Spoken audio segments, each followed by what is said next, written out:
Olá! Já estão prontos para a história de hoje? Deixem um like e sigam o Histórias Quebradas dos nossos avós. Vamos começar! Ah, minha filha, tem coisa que a gente guarda no peito por anos, décadas até, e só quando os cabelos ficam brancos e as mãos começam a tremer é que a coragem vem. Hoje, aos meus 82 anos, sentada aqui na minha cadeira de balanço, com o vento da tarde mexendo na cortina de algodão cru, resolvi contar uma história que doeu muito para viver e que ainda dói para lembrar. Meu nome é Alzira. Nasci em 1943, num cantinho esquecido do sertão baiano chamado Cacimbinha. Era um vilarejo tão pequeno que quando alguém espirrava de um lado, o outro lado dizia saúde. As casas eram todas de barro batido, com chão de terra socada que a gente varria religiosamente toda manhã, levantando aquela poeira fina que grudava nos nossos pés descalços. Nossa casa, minha casa, era um casebre de 3 cômodos, com parede rachada que deixava entrar o vento frio da madrugada. Não tinha luz elétrica, não tinha água encanada. À noite, a gente se alumiava com lamparina de querosene e o cheiro daquele pavio queimado misturado com o fumo do fogão de lenha fazia uma atmosfera que até hoje, quando sinto esse cheiro em algum lugar, meu coração aperta. Éramos 8 irmãos, podem imaginar? 8 bocas para alimentar, 8 corpos para vestir, 8 sonhos para tentar realizar. Eu era a mais velha, a mocinha da casa, como dizia minha mãe, Dona Nicinha. Desde pequena, ajudava a cuidar dos menores, trocava fralda de pano, dava mingau de fubá na colher de pau, ninava os que choravam de fome na madrugada. Dona Nicinha, minha mãe. Que mulher! Pequenininha, miudinha, mas com uma força que parecia vir do próprio chão árido onde nasceu. Ela acordava antes do sol raiar, acendia o fogão, coava o café numa coadorinha de pano que já estava mais parda que branca de tanto uso, e depois saía para o quintal arrancar umas verduras da horta minguada ou ver se a galinha Poca tinha botado ovo. Às quartas e sábados, dia de feira, ela carregava uma gamela de madeira na cabeça, cheia de cocadas, pé de moleque e quebra-queixo que fazia na véspera. Eu a via mexer aqueles doces no tacho de cobre, suando sobre o fogo, os cabelos grudados na testa, mas sempre com um sorriso no rosto. Um sorriso que hoje eu sei que custava muito para ela manter.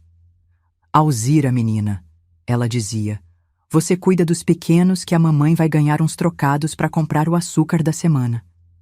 E lá ia ela, pisando firme na terra batida, cumprimentando todo mundo com aquela alegria que parecia brotar naturalmente do seu peito. Na feira, montava sua barraquinha de madeira velha, estendia um pano limpo e arrumava os doces com um capricho que dava gosto de ver. As pessoas gostavam dela, compravam seus doces, e ela voltava no final do dia com as mãos cheirando a coco queimado e uns poucos trocados no bolso do vestido. Papai. Papai. Seu Joaquim era um homem alto, magro, com mãos grandes e calejadas de tanto trabalhar na roça dos outros. Ele plantava milho, feijão, mandioca, sempre na terra dos fazendeiros, nunca na nossa, porque terra própria, isso era sonho pra gente que nem nós. Ele chegava em casa no final da tarde, cansado, suado, mas sempre trazia alguma coisa, um cacho de banana verde, umas espigas de milho, às vezes um punhado de castanha de caju que tinha catado no caminho. À noite, depois do jantar, quando tinha jantar, ele sentava na porta de casa, acendia um cigarrinho de palha e ficava olhando para o céu estrelado. Às vezes pegava a gente, os meninos, e apontava para as estrelas. Olha ali, Alzira, aquela clarinha lá é a estrela d'alva, ela que guia os viajantes. Eu não entendia direito o que ele queria dizer com aquilo de guiar os viajantes. Mas hoje eu entendo. Acho que ele já estava sonhando em viajar, em ir embora, muito antes de realmente ir. Os anos foram passando devagar, como tudo no sertão. Eu cresci ajudando mamãe, cuidando dos irmãos, aprendendo a fazer as cocadas, a remendar roupa, a esticar o feijão com mais água quando a fome apertava. Aprendi também a fingir que não via quando mamãe chorava escondida, limpando as lágrimas no avental antes de a gente perceber. Eram tempos difíceis, filha, mas a gente não sabia que era difícil porque era o único jeito que conhecíamos de viver. Pensávamos que todo mundo comia farinha com rapadura no café da manhã, que todo mundo dormia em cama de palha, que todo mundo sentia aquele friozinho na barriga quando o dinheiro acabava antes da semana terminar. Mas havia uma coisa que eu sabia que não era normal, mesmo sendo criança. Era o jeito que papai olhava para o horizonte, sempre procurando alguma coisa que não estava ali. Era o jeito que ele suspirava quando pensava que ninguém estava vendo. Era o jeito que ele falava de São Paulo, daquela cidade grande onde, segundo ele, tinha trabalho para todo mundo e a vida era mais fácil. Um dia, ele dizia, um dia eu vou tentar a vida lá. Vou mandar buscar vocês. Mamãe ficava quieta quando ele falava isso. Continuava mexendo a comida na panela ou costurando a luz fraca da lamparina, mas eu via que ela ficava tensa, como se estivesse esperando alguma coisa ruim acontecer. E aconteceu. Eu tinha 9 anos quando papai juntou suas poucas roupas numa trouxinha de pano, beijou a testa de cada um de nós e disse que ia tentar a vida em São Paulo, que ia arranjar um emprego bom, uma casa melhor e que logo logo mandaria buscar a família toda. Cuida da mamãe e dos pequenos, Alzira, ele me disse, pondo a mão pesada no meu ombro. Você é a mais velha, é a mocinha da casa agora. Eu prometi que ia cuidar, mesmo sem entender direito o que isso significava. Achei que ele ia voltar em alguns meses, no máximo 1 ano. Papai sempre voltava das viagens, mas dessa vez ele não voltou. Passaram-se semanas, meses. Mamãe ia todo dia no correio perguntar se tinha carta. Nada. Ela perguntava para os viajantes que vinham de longe se tinham notícias de seu Joaquim. Nada. Ela ficava acordada até tarde, ouvindo cada barulho na rua, achando que era ele voltando. Mas não era. Aos poucos, a verdade foi chegando em pedaços, como sempre chega no interior. Alguém conhecia alguém que tinha visto seu Joaquim numa festa em São Paulo, acompanhado de uma mulher loira. Outro alguém disse que ele tinha arrumado emprego numa fábrica e estava bem de vida, mas sem mandar nenhum tostão para a família que tinha deixado para trás. Minha mãe nunca falou mal dele na nossa frente. Nunca. Mesmo quando a comida acabou de vez e a gente passou a se alimentar de farinha com água e, quando tinha sorte, umas cascas de banana amassadas que ela conseguia na feira. Mesmo quando tivemos que vender a nossa única panela de ferro para comprar um pouco de fubá. Mesmo quando os vizinhos começaram a falar pelos cantos, ela só dizia: "Seu pai está trabalhando longe, meus filhos. Logo ele manda notícias." Mas eu já entendia. Aos 9 anos, eu já sabia que papai tinha nos abandonado. Que tinha escolhido uma vida nova, sem a gente. E que a partir dali, éramos só nós, mamãe, eu e 7 irmãos pequenos que precisavam comer todo dia. Foi nessa época que comecei a reparar que mamãe saía à noite. Ela dizia que ia costurar na casa de Dona Conceição, uma senhora que morava do outro lado do povoado. "Vou fazer uns bicos de costura", ela explicava, "para juntar uns trocados." Mas eu achava estranho. Ela saía sempre depois das 9 da noite, quando todo mundo já estava dormindo. Voltava muito tarde, às vezes só na madrugada, com os olhos vermelhos e os pés sangrando, como se tivesse caminhado muito.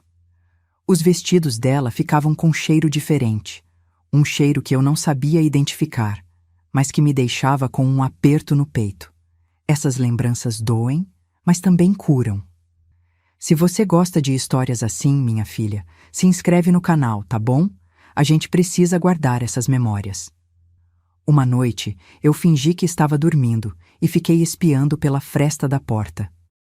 Vi quando ela saiu, pisando devagar para não acordar ninguém. Esperei e só ela voltou bem tarde, quase de manhã. Ela se lavou numa bacia de água fria, bem devagar, e depois se deitou na cama, mas eu sabia que ela não estava dormindo. Pelos soluços abafados que vinham do quarto, eu sabia que ela estava chorando. Na manhã seguinte, ela acordou cedo, como sempre, fez o café, deu comida para os meninos e saiu para a feira vender os doces. Como se nada tivesse acontecido. Como se aquelas lágrimas da madrugada fossem só um sonho ruim que eu tinha tido. Mas eu sabia que não era sonho. Eu sabia que alguma coisa estava errada. Só não sabia o quê. E levaria muitos anos para descobrir a verdade sobre o que minha mãe fazia naquelas noites escuras, caminhando pelas ruas de terra batida de Cacimbinha, com o coração partido e os pés sangrando. A verdade que ela carregou sozinha, em silêncio, para que a gente pudesse continuar vivendo. Os meses foram passando e a vida foi ficando cada vez mais apertada.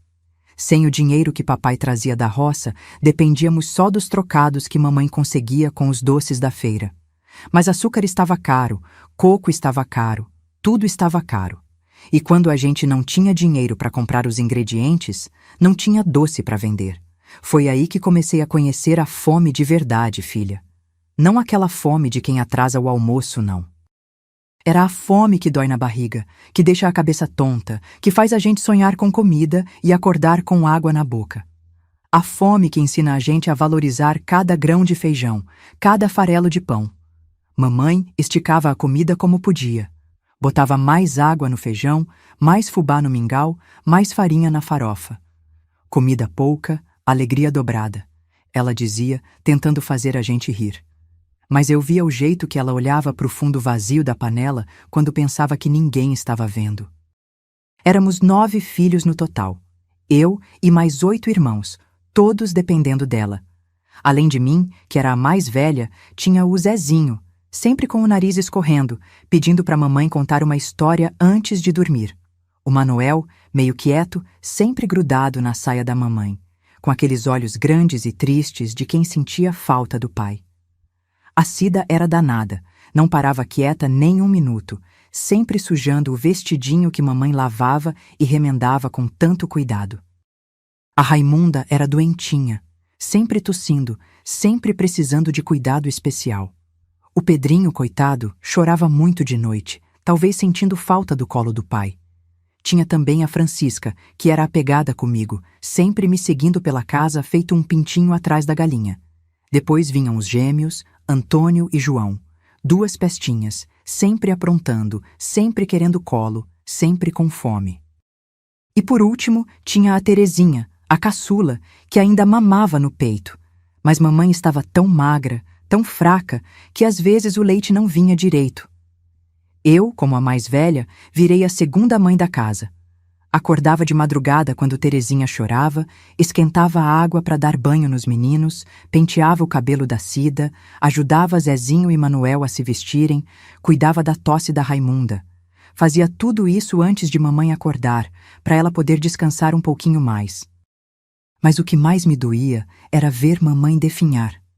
Ela estava ficando cada vez mais magra, mais pálida, mais cansada. Os olhos, que antes brilhavam quando ela contava alguma graça da feira, agora estavam sempre avermelhados, sempre tristes. As mãos, que antes eram firmes para mexer os doces no tacho, agora tremiam às vezes, e aquelas saídas noturnas continuavam. Toda semana, 2, 3 vezes, ela dizia que ia costurar na casa de Dona Conceição. Sempre depois que a gente dormia, sempre voltando muito tarde, sempre com aquele cheiro estranho na roupa, sempre com os pés machucados. Uma noite, eu resolvi seguir ela. Esperei todo mundo dormir, saí bem devagarinho pela porta dos fundos e fui atrás. Ela caminhava rápido pelas ruas de terra, mas não ia na direção da casa de Dona Conceição. Ia para o outro lado, para o lado da estrada que levava à cidade. Meu coração estava batendo forte no peito. Eu sabia que estava fazendo uma coisa errada, espionando minha própria mãe, mas uma curiosidade doida tinha tomado conta de mim. Eu precisava entender o que estava acontecendo. Segui ela até a beira da estrada, onde ficava uma venda velha que vendia cachaça e onde os caminhoneiros paravam para descansar. Tinha umas luzes fracas na frente e uma música triste saindo de um radinho velho. Mamãe parou na porta, respirou fundo e entrou. Eu fiquei escondida atrás de uma árvore, sem saber o que fazer. Queria entrar, queria ver o que ela estava fazendo lá, mas tinha medo. medo do que podia descobrir. Esperei, esperei, e depois de um tempo que me pareceu uma eternidade, vi mamãe sair de lá com um homem. Um homem que eu não conhecia, mais velho, com barriga grande e cheiro de cachaça. Eles foram andando juntos até um ranchinho que ficava meio escondido atrás da venda. Minha cabeça deu um branco. Eu não entendia direito o que estava vendo, mas uma coisa ruim estava crescendo dentro do meu peito. Voltei correndo para casa, pisando nos espinhos, tropeçando nas pedras, com o coração querendo sair pela boca. Quando cheguei em casa, me deitei na cama, mas não consegui dormir. Ficava pensando na cena que tinha visto, tentando entender. Quando mamãe chegou, horas depois, eu fingi que estava dormindo, mas sentia ela se lavando na bacia, sentia ela chorando baixinho, sentia ela rezando alguma coisa que eu não conseguia entender. Na manhã seguinte, ela acordou cedo como sempre, fez o café, deu comida para os meninos e saiu para a feira. Como se nada tivesse acontecido, mas eu ficava olhando para ela diferente, com uma pergunta na garganta que não sabia como fazer. Os dias foram passando e eu comecei a reparar em outras coisas, que depois daquelas noites de costura, sempre aparecia um pouquinho de dinheiro extra. Que ela comprava um pouco mais de açúcar, um pouco mais de fubá, às vezes até um pedaço de carne de sol que fazia a festa da meninada. Também reparei que tinha outras mulheres do povoado que faziam a mesma coisa. Sempre as mais pobres, sempre as que tinham marido que tinha ido embora ou que bebia demais. Elas se cumprimentavam na rua com um olhar diferente, como se compartilhassem um segredo que só elas conheciam. Dona Lourdes, que morava 3 casas mais para baixo, também saía à noite depois que o marido bêbado dormia. Dona Francinete, que tinha 5 filhos e vivia catando lixo para vender, também desaparecia algumas noites por semana. E todas voltavam com os mesmos olhos vermelhos, os mesmos pés machucados, o mesmo cheiro estranho na roupa. Eu era muito nova ainda para entender completamente o que estava acontecendo, mas já sabia que era alguma coisa que doía. Alguma coisa que elas faziam não porque queriam, mas porque precisavam. Alguma coisa que as deixava tristes, mas que ao mesmo tempo botava comida na mesa dos filhos. Um dia, eu estava ajudando mamãe a estender roupa no varal, quando ela me disse uma coisa que nunca mais esqueci. Alzira, menina, tem hora na vida que a gente tem que escolher entre o que é certo e o que é necessário. E quando você tem filho com fome, o necessário sempre ganha. Eu não respondi nada, só continuei pendurando as roupas no barbante. Mas entendi que ela estava tentando me explicar alguma coisa, mesmo sem falar direito do que se tratava. Naquela época, eu ainda não sabia que existia uma palavra para definir o que mamãe fazia. Só sabia que ela saía à noite, que voltava triste e que sempre tinha um trocado a mais no dia seguinte. Só sabia que ela estava se sacrificando por nós, de um jeito que uma menina de 9 anos não conseguia compreender direito. Mas o tempo foi passando e as coisas ficaram ainda mais difíceis. A seca chegou forte naquele ano, e até os doces da feira pararam de vender. As pessoas do povoado estavam tão pobres quanto nós, e ninguém tinha dinheiro para comprar besteira. Mamãe chegava da feira com a gamela cheia, sem ter vendido quase nada. Com 9 bocas para alimentar e quase nenhuma renda, a situação ficou desesperadora. Eu via mamãe fazendo conta nos dedos, tentando esticar o pouquinho de dinheiro que tinha, tentando fazer milagre com farinha e água.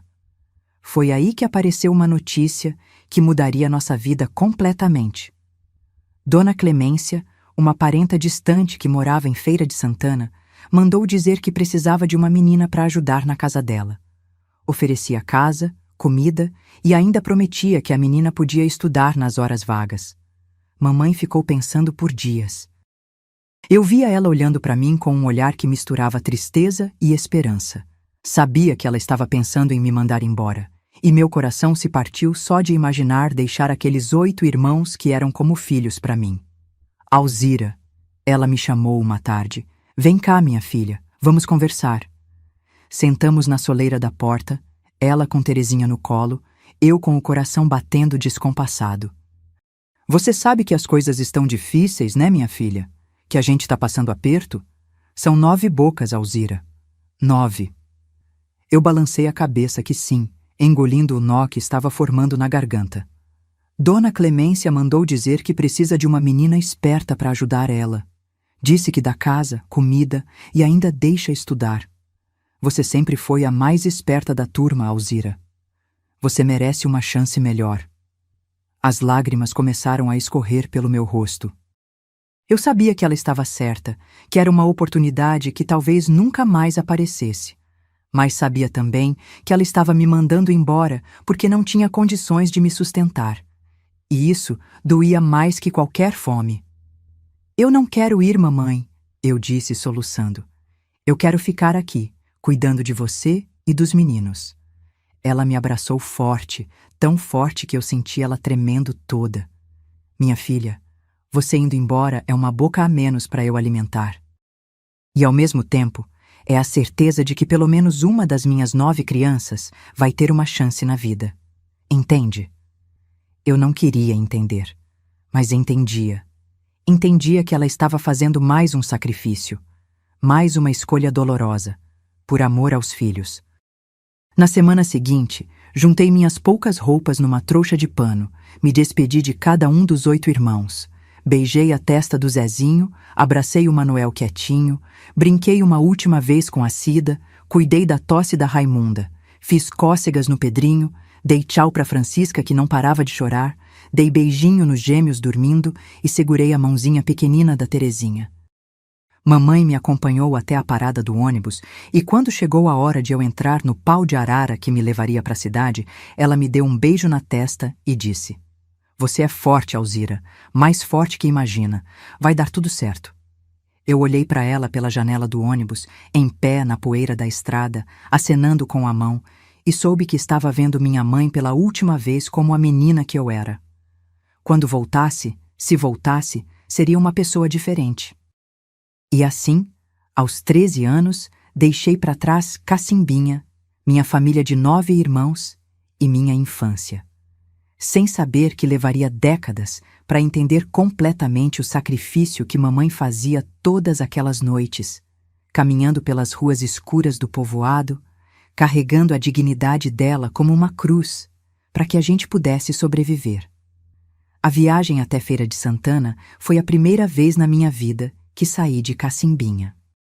O pau de arara balançava tanto na estrada de terra que eu enjoei logo nos primeiros quilômetros. Mas não era só o enjoo que estava mexendo com meu estômago, era o medo do desconhecido, a saudade que já começava a apertar o peito e a preocupação com meus 8 irmãos que ficaram para trás. Feira de Santana me pareceu gigante quando cheguei. As casas eram de tijolo, tinham energia elétrica, as ruas eram calçadas. Gente para todo lado, carros, barulho. Eu me senti como um passarinho do mato solto numa gaiola dourada.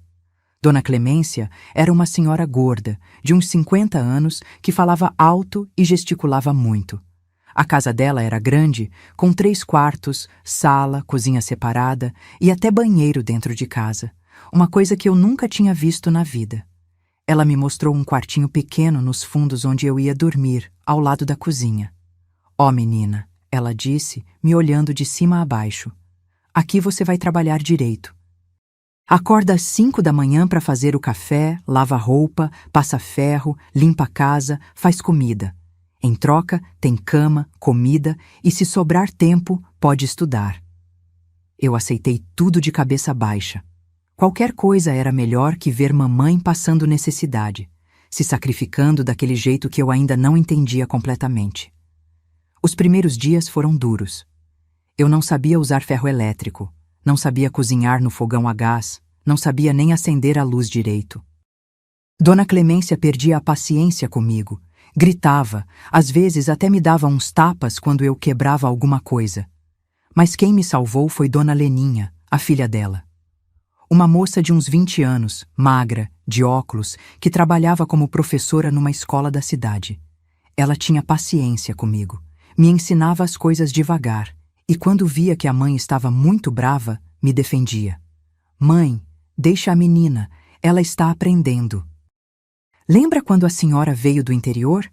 Também não sabia dessas coisas de cidade. Dona Leninha tinha uma coisa que me encantava. Livros. O quarto dela era cheio de livros, pilhas e pilhas de livros com histórias que eu nem imaginava que existiam. Sempre que sobrava um tempinho, eu ficava olhando as capas, tentando imaginar o que tinha escrito lá dentro. Um dia, ela me pegou folheando um livro escondida e, em vez de brigar, sorriu para mim. Você sabe ler, Alzira? Um pouquinho, dona Leninha. Aprendi no grupo escolar de Cacimbinha, mas só até a 2ª série. Que pena interromper os estudos assim tão nova. Você tem cabeça boa, menina. E foi aí que ela fez uma proposta que mudou minha vida. Se você quiser, nas horas que sobrar, eu posso te ensinar a ler melhor. Te empresto uns livros, te ajudo com as lições, mas tem que ser depois do serviço, tá bom? Eu aceitei na hora, com os olhos brilhando. Finalmente, alguma coisa boa estava acontecendo na minha vida. Todas as noites, depois de lavar a louça do jantar e arrumar a cozinha, eu ia para o quarto dela. Ela me ensinava a ler melhor, me explicava as palavras difíceis, me contava sobre o mundo que existia para além daquelas paredes. Foi através dos livros que conheci lugares distantes, pessoas diferentes, vidas que eu nem sabia que eram possíveis. Enquanto isso, as cartas de casa chegavam poucas e ruins. Mamãe escrevia com dificuldade, pedindo para alguém que sabia escrever melhor ajudar ela. As notícias eram sempre as mesmas. Tudo difícil, comida faltando, as crianças crescendo magras, ela se virando como podia. Eu mandava de volta o pouquinho de dinheiro que conseguia juntar. Dona Clemência me dava uns trocados pelo trabalho, muito pouco, mas eu guardava cada centavo para mandar para mamãe. Às vezes ficava sem comprar um sabonete, sem comprar um pente novo, só para poder mandar mais uns cruzeiros para casa. Passaram-se 4 anos assim. Eu cresci, virei moça, aprendi a ler direito, aprendi até a fazer conta. Dona Leninha me incentivava sempre. Você é inteligente, Alzira. Não pode desperdiçar essa cabeça. Um dia você vai ser professora. Vai ver. Professora? Eu? Uma menina pobre do sertão, filha de mulher que... que fazia o que fazia para sustentar os filhos? Parecia impossível. Mas Dona Leninha plantou essa sementinha na minha cabeça e ela foi crescendo devagar. Aos 17 anos, eu já estava diferente. Sabia me virar na cidade, sabia conversar com gente educada, sabia ler jornal, sabia até escrever carta direito. Foi nessa época que resolvi voltar para casa uma temporada, para ver como estavam as coisas por lá. A viagem de volta para Cacimbinha foi estranha. Tudo parecia menor, mais pobre, mais sem vida do que nas minhas lembranças. As casas estavam mais velhas, as ruas mais esburacadas, o povoado meio vazio porque muita gente tinha ido embora procurar vida melhor em outros lugares. Quando cheguei em casa, quase não reconheci meus irmãos. Zezinho já estava um rapazinho, ajudando nas roças dos outros. Manuel continuava quieto, mas agora tinha uma tristeza no olhar que me partiu o coração. Cida tinha virado uma mocinha bonita, mas magra demais. Raimunda continuava doentinha, tossia mais que antes. Pedrinho estava esperto, mas tinha uns modos meio revoltados. Francisca tinha crescido grudada na saia da mamãe, com medo de todo mundo.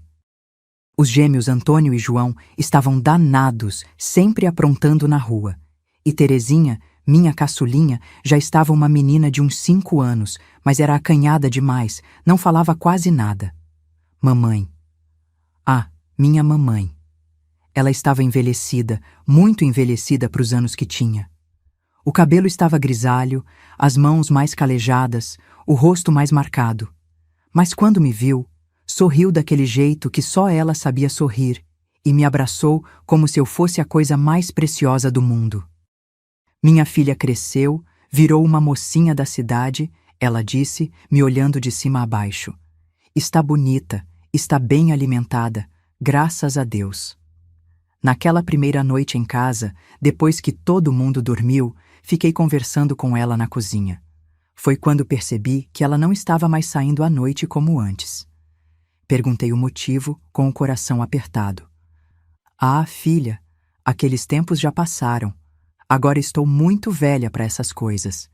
E vocês, meninos, já estão crescendo, já ajudam um pouco. A gente se vira de outro jeito. Mas eu sentia que tinha alguma coisa que ela não estava me contando. Alguma coisa pesada, alguma coisa que ela guardava só para ela.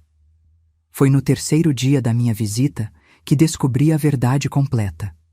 Eu estava arrumando as coisas do quarto dela quando encontrei uma carta escondida no fundo de uma gaveta. Uma carta velha, amarelada, que alguém tinha escrito para uma amiga. E a letra era da mamãe. Comecei a ler sem querer, e quando percebi o que estava escrito, meu mundo desabou.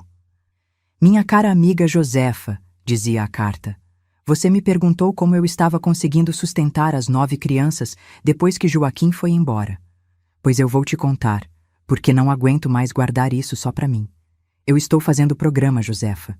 Eu estou me vendendo para os homens para botar comida na mesa dos meus filhos. Não é todo dia, não. Só quando a necessidade aperta muito. Mas é isso que eu faço quando saio à noite dizendo que vou costurar. Que Deus me perdoe, mas quando vejo meus filhos com fome, eu faço qualquer coisa. Qualquer coisa mesmo. Sei que tá errado, sei que é pecado, mas o que eu posso fazer? Deixar eles morrerem de fome? Não consigo, Josefa, não consigo. A carta caiu da minha mão. Sentei na beirada da cama e chorei como nunca tinha chorado na vida. Chorei de tristeza, de raiva, de admiração, de vergonha, de amor. Tudo misturado, tudo ao mesmo tempo. Minha mãe, minha santa mãe, ela tinha se prostituído para nos sustentar. Tinha vendido o próprio corpo, a própria dignidade, para que a gente não morresse de fome.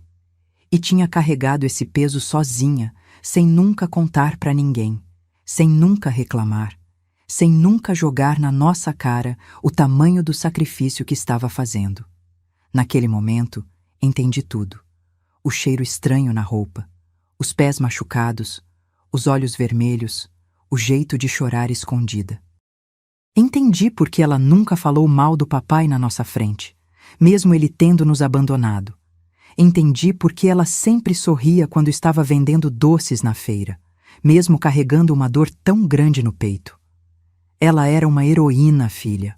Uma heroína que usava avental em vez de capa, que escondia as lágrimas no pano de prato, que transformava sua própria degradação em amor pelos filhos. E eu, que durante todos aqueles anos tinha sentido vergonha daquelas saídas misteriosas, agora sentia era orgulho. Orgulho de ter uma mãe capaz de tamanha coragem, de tamanho amor, de tamanho sacrifício. Guardei a carta no lugar onde estava, sequei as lágrimas e nunca mais toquei no assunto. Mas daquele dia em diante, olhei para a mamãe com outros olhos, com os olhos de quem finalmente entendia o tamanho do amor de mãe. Depois daquela descoberta, fiquei mais 2 semanas em Cacimbinha, mas tudo tinha mudado dentro de mim. Olhava para a mamãe e via uma mulher gigante, uma fortaleza que tinha suportado tempestades que eu nem imaginava. Cada gesto dela, cada palavra, cada sorriso ganhava um significado novo, mais profundo. Mas também comecei a reparar em coisas que antes passavam despercebidas. Via como os vizinhos às vezes cochichavam quando ela passava. Via como algumas senhoras da igreja a cumprimentavam com frieza, com aquele jeito de quem sabe de alguma coisa, mas finge que não sabe. Via como ela abaixava a cabeça quando caminhava pelas ruas, como se carregasse uma culpa que não era dela. Isso me doía mais que tudo.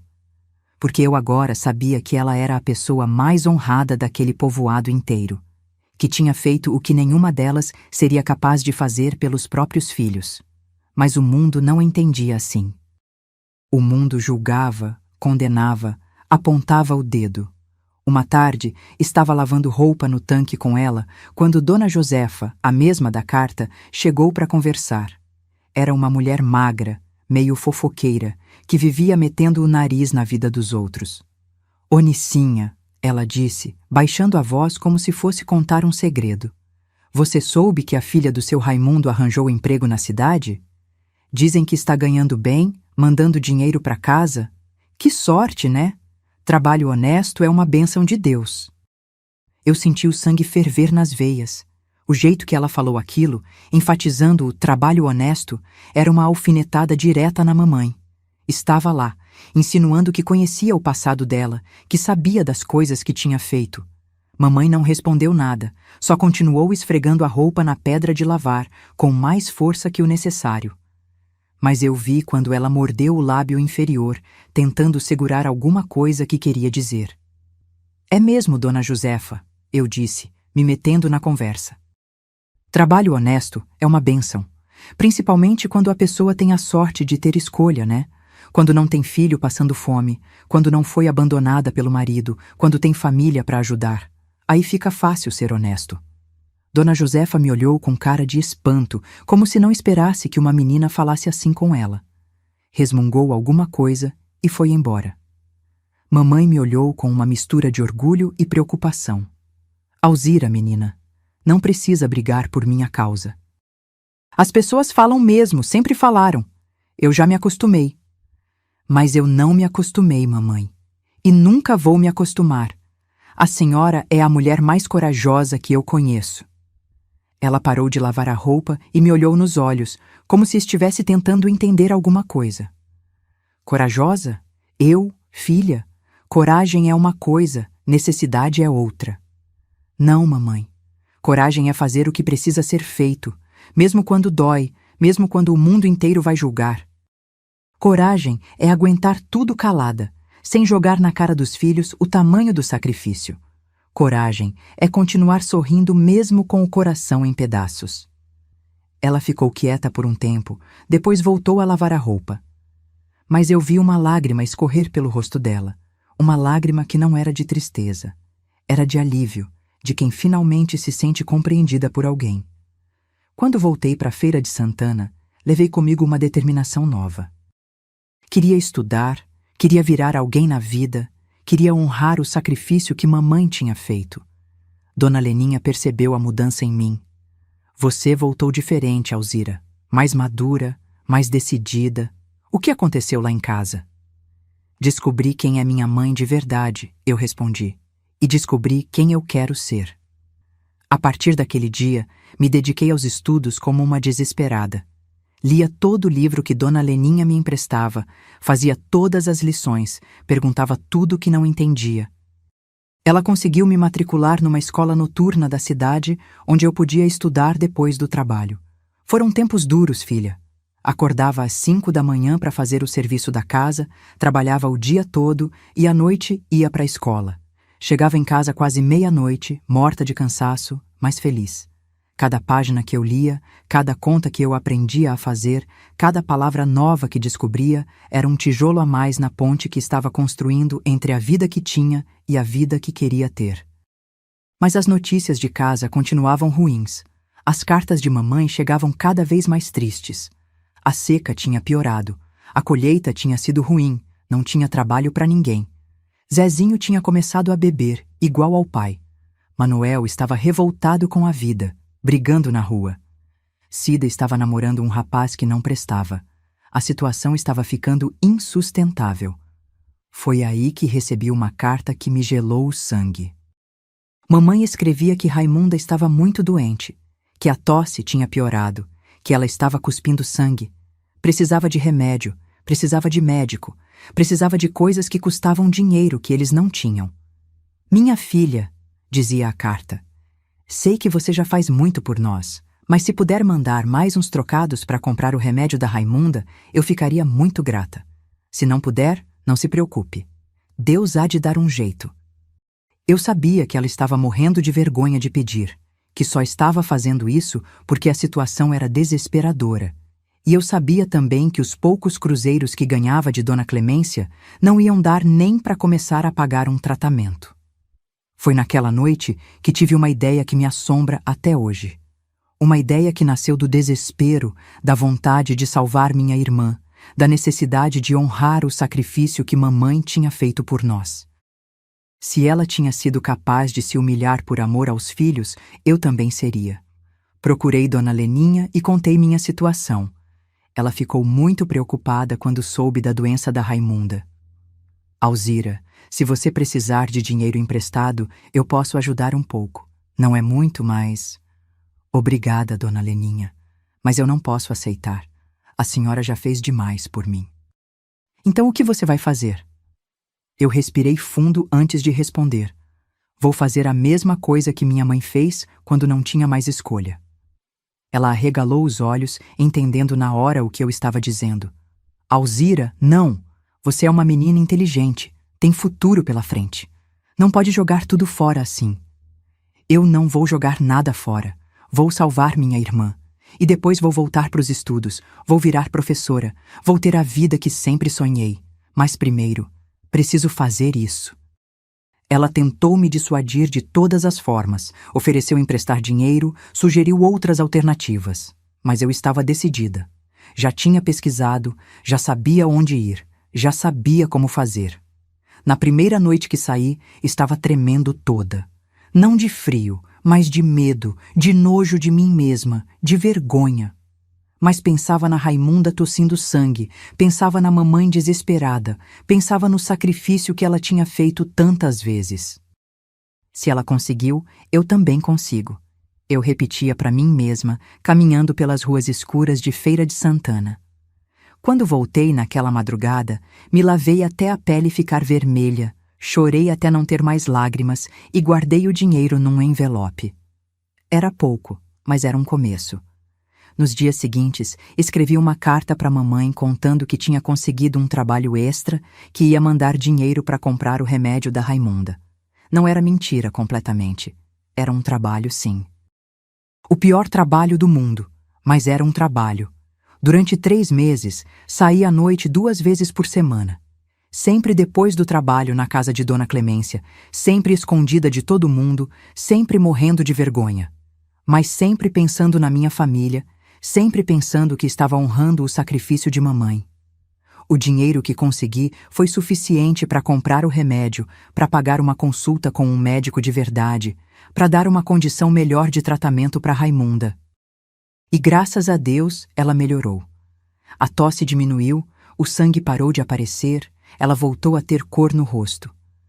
Quando recebi a carta de mamãe contando que Raimunda estava melhor, chorei de alívio. Tinha valido a pena. Todo aquele sofrimento, toda aquela humilhação, toda aquela dor tinha valido a pena.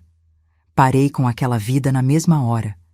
Voltei a me dedicar só aos estudos, só ao trabalho na casa de Dona Clemência, só aos meus sonhos de ser professora. Nunca mais precisei fazer aquilo, graças a Deus, mas carrego até hoje a marca daqueles 3 meses, a marca de quem entendeu na própria pele o que mamãe tinha passado. A marca de quem descobriu que o amor é capaz de nos fazer coisas que jamais imaginaríamos ser capazes de fazer.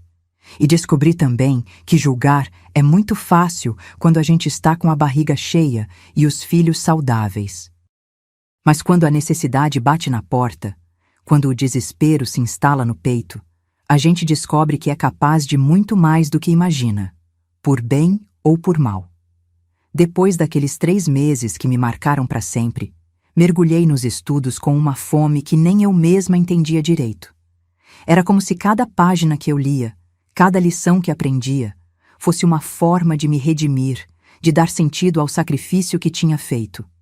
Dona Leninha percebia minha dedicação e me apoiava mais que nunca. Ela conseguiu que eu terminasse os estudos básicos em 2 anos, estudando à noite. Depois, me ajudou a me inscrever num curso de magistério que funcionava aos sábados na cidade. Alzira, ela me disse um dia, você tem tudo para ser uma professora excelente. Já passou por tanta coisa na vida que vai saber entender as dificuldades dos alunos como poucos conseguem. Ela estava certa. Quando comecei a dar aulas como professora auxiliar numa escolinha da periferia, descobri que tinha um jeito especial com as crianças. Principalmente com aquelas mais pobres, mais tristes, que chegavam na escola com fome, com a roupa rasgada, com aquele olhar perdido de quem já conhece o sofrimento cedo demais. Eu entendia aquelas crianças porque tinha sido uma delas. Sabia o que era ter vergonha da própria pobreza. Sabia o que era chegar em casa e não ter comida na mesa. Sabia o que era carregar um peso maior que o tamanho do corpo. Aos 24 anos, finalmente me formei professora. O dia da formatura foi um dos mais felizes da minha vida. Dona Leninha estava lá, chorando de orgulho, como se eu fosse filha dela. Dona Clemência também estava meio sem jeito, mas contente de ver que a menina que chegou do interior suja e assustada tinha virado uma moça educada. Mandei uma carta para a mamãe contando da formatura, junto com uma foto minha de beca e canudo. Ela me respondeu uma carta molhada de lágrimas. Minha filha querida, quando olho para sua foto, eu não acredito que é minha menina. Você conseguiu, Alzira. Conseguiu ser alguém na vida. Tenho tanto orgulho que meu peito nem cabe. Agora sei que tudo que passei valeu a pena. Nessa época, consegui meu primeiro emprego como professora titular numa escola de um povoado perto de Cacimbinha. O salário era pequeno, mas suficiente para me sustentar e ainda mandar um dinheirinho para casa todo mês. Voltei a morar no sertão, mas agora como uma pessoa diferente. Era respeitada, tinha profissão, tinha dignidade. As pessoas me cumprimentavam na rua. Bom dia, professora Alzira. E cada vez que ouvia isso, meu coração se enchia de gratidão. Foi nessa época que resolvi fazer algo que vinha planejando há muito tempo: reunir minha família. Não todos juntos, porque seria impossível, mas aos poucos ir buscando cada irmão, ir dando oportunidade para cada um. Comecei pelo Zezinho, que estava bebendo demais e perdendo a vida nas ruas. Conversei com ele, trouxe ele para morar comigo, consegui um trabalho para ele na escola como zelador. Foi difícil no começo, ele resistiu muito, mas aos poucos foi se endireitando. Por que você está fazendo isso por mim, Alzira? Ele me perguntou um dia. Eu não presto para nada mesmo. Porque somos família, Zezinho, porque mamãe se sacrificou por nós e agora é minha vez de retribuir. Depois trouxe a Cida, que estava namorando aquele rapaz que não prestava e correndo risco de estragar a vida. Conversei com ela, expliquei que ela merecia coisa melhor, consegui que ela terminasse os estudos e arranjasse um emprego numa lojinha da cidade. O Manuel foi mais difícil. Estava revoltado com a vida, com raiva de todo mundo, principalmente do pai que nos abandonou. Mas com paciência, com muito amor, consegui que ele entendesse que a raiva não ia mudar o passado, mas podia destruir o futuro dele. Um por um, fui cuidando dos meus irmãos. Não consegui salvar todos. Alguns estavam determinados demais a seguir pelo caminho errado, mas a maioria aceitou a ajuda, aceitou a chance de recomeçar. Raimunda, graças a Deus, tinha se curado completamente da doença. Virou uma moça bonita e casou com um rapaz trabalhador. Pedrinho conseguiu emprego numa oficina e estava indo bem. Francisca virou professora também, seguindo meu exemplo. Os gêmeos Antônio e João, sempre unidos, montaram uma pequena mercearia e estavam prosperando. E Terezinha, a caçulinha, era a mais estudiosa de todos, sonhando em ser enfermeira. Mas quem mais me preocupava era a mamãe. Aos poucos, fui trazendo ela para morar perto de mim. Queria cuidar dela, queria que ela tivesse os últimos anos de vida em paz, sem precisar se preocupar com nada. Quando ela se mudou para uma casinha que aluguei perto da escola onde eu trabalhava, foi como se um ciclo tivesse se fechado. Agora era eu quem cuidava dela, eu quem garantia que não faltasse comida na mesa, eu quem comprava o remédio quando ela ficava doente. Uma tarde, estávamos sentadas na varanda da casinha dela, vendo o sol se pôr, quando ela me disse uma coisa que nunca vou esquecer. Alzira, minha filha, eu tenho uma confissão a fazer. Meu coração apertou. Que mais poderia ter acontecido que eu não sabia? Pode falar, mamãe. Eu sei que você descobriu sobre as coisas que eu fazia naquelas noites. Sei que você leu minha carta para Dona Josefa. Eu fiquei sem reação. Como ela podia saber? Mãe, deixa eu terminar, filha. Eu sei porque reconheci o jeito que você passou a me olhar depois daquela visita. E sei também que você fez a mesma coisa quando a Raimunda ficou doente. Agora fui eu que fiquei sem respiração. Como ela podia saber disso também? Dona Leninha me escreveu, filha. Ela ficou preocupada com você, achou que eu devia saber. E eu entendi por que você fez aquilo. As lágrimas começaram a escorrer pelo meu rosto. Ela sabia de tudo, e mesmo assim não tinha me julgado, não tinha me condenado. Mamãe, Você não precisa se explicar, Alzira. Você fez por amor, igual eu fiz. E isso não diminui em nada quem você é. Não mancha em nada a mulher maravilhosa que você se tornou. Ela me abraçou forte, como só mãe sabe abraçar. Nós duas carregamos esse peso, minha filha, mas também carregamos o orgulho de ter feito o que era necessário. Você salvou sua irmã, igual eu salvei vocês. E agora, olha só, você é professora, está cuidando de todos os irmãos, está dando uma vida digna para a família toda. Valeu a pena, não valeu? Chorei muito naquele dia. Chorei de alívio, de gratidão, de amor por aquela mulher extraordinária que me ensinou que ser mãe e ser irmã às vezes significa carregar fardos que ninguém mais consegue carregar. Nos anos que se seguiram, nossa família foi se reconstruindo aos poucos. Não éramos perfeitos, ainda tínhamos nossos problemas, nossas brigas, nossas diferenças. Mas éramos unidos pelo amor e pela lembrança do que mamãe tinha feito por nós. Ela viveu ainda 15 anos depois daquela conversa. 15 anos de paz, de dignidade, de orgulho pelos filhos que tinha criado. Morreu dormindo, numa manhã de domingo, com o rosto sereno de quem cumpriu sua missão na terra. No funeral dela, vieram pessoas de vários povoados. Alunos que eu tinha ensinado, famílias que a gente tinha ajudado, vizinhos que a respeitavam. E ninguém falou do passado, só do presente. Da professora Alzira que tinha honrado a memória da mãe, da família que tinha se levantado depois de tanta queda. Eu já nem achava que contaria isso um dia. Mas quem sabe alguém se sinta menos sozinha ouvindo. Se você chegou até aqui comigo, minha filha, se inscreve no canal. Vamos juntas nessa caminhada de memórias e lições. Hoje, aos meus 82 anos, quando olho para trás, vejo uma trilha cheia de dor, mas também cheia de amor. Vejo uma família que se despedaçou, mas que soube se recompor. Vejo uma mãe que se sacrificou e uma filha que honrou esse sacrifício. E entendo que às vezes o amor tem uma cara que o mundo não sabe reconhecer.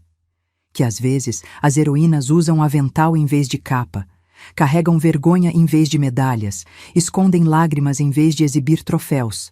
Mas no final, o que fica é o amor. Só o amor. Hoje, minha filha, enquanto o vento da tarde balança a cortina da minha janela e o cheiro de café se espalha pela casa, eu termino essa história com o coração cheio de uma paz que levei décadas para conquistar. Depois que mamãe partiu, continuei sendo professora por mais 20 anos. Ensinei centenas de crianças e cada uma levou um pedacinho da história da nossa família. Não a parte dolorosa, claro, mas a parte sobre não desistir, sobre estudar mesmo quando tudo parece impossível, sobre honrar quem nos criou. Muitos dos meus alunos eram pobres como eu fui. Vinham descalços, com a barriga vazia, com aquele olhar desconfiado de quem já aprendeu que a vida não é fácil. Para esses, eu tinha uma atenção especial.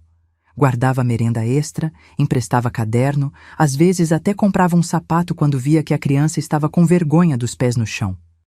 Professora Alzira, eles perguntavam, por que a senhora se importa tanto com a gente? Porque eu já fui como vocês, eu respondia. E alguém se importou comigo quando eu mais precisava. Ao longo dos anos, fui vendo alguns daqueles meninos e meninas se formarem, virarem professores, enfermeiros, comerciantes. Alguns até me procuravam anos depois para agradecer, para dizer que eu tinha feito diferença na vida deles. Essas horas, eu pensava na mamãe e sabia que ela estava orgulhosa. Meus irmãos, cada um seguiu seu caminho. Nem todos deram certo. A vida não é conto de fadas, né, filha? O Zezinho, mesmo com toda a ajuda, voltou a beber e morreu cedo, de problema no fígado. O Manuel nunca conseguiu perdoar completamente o abandono do pai e carregou uma mágoa que o deixou meio amargurado. Mas os outros... os outros floresceram. A Cida casou com um homem bom, teve filhos lindos, virou uma dona de casa realizada. A Raimunda, depois de curada, se mudou para Salvador e montou uma pequena pensão que dava lucro. O Pedrinho virou um mecânico respeitado, sempre com trabalho. A Francisca seguiu meus passos, se tornou professora e chegou até a ser diretora de escola. Os gêmeos Antônio e João expandiram a mercearia e hoje são comerciantes prósperos no povoado onde nascemos. E a Terezinha, minha caçulinha, realizou o sonho de ser enfermeira. Trabalhou a vida toda cuidando de gente, igual mamãe cuidou da gente. Eu mesma casei aos 35 anos, com um professor viúvo chamado Josué. Era um homem bom, paciente, que entendia meu apego à família. Não tivemos filhos próprios. Talvez Deus tenha achado que eu já tinha criado filhos demais. Mas fomos felizes. Ele morreu há 10 anos de infarto, mas me deixou essa casa onde moro até hoje, cheia de lembranças boas. Nos últimos anos, tenho pensado muito no sentido de tudo que vivemos. Por que mamãe teve que passar por aquilo? Por que eu tive que repetir o sacrifício dela? Por que uma família inteira teve que se despedaçar para depois se recompor? E cheguei a uma conclusão, filha. Às vezes a vida nos quebra para nos ensinar como nos reconstruir. Às vezes a dor serve para nos mostrar do que somos feitos por dentro.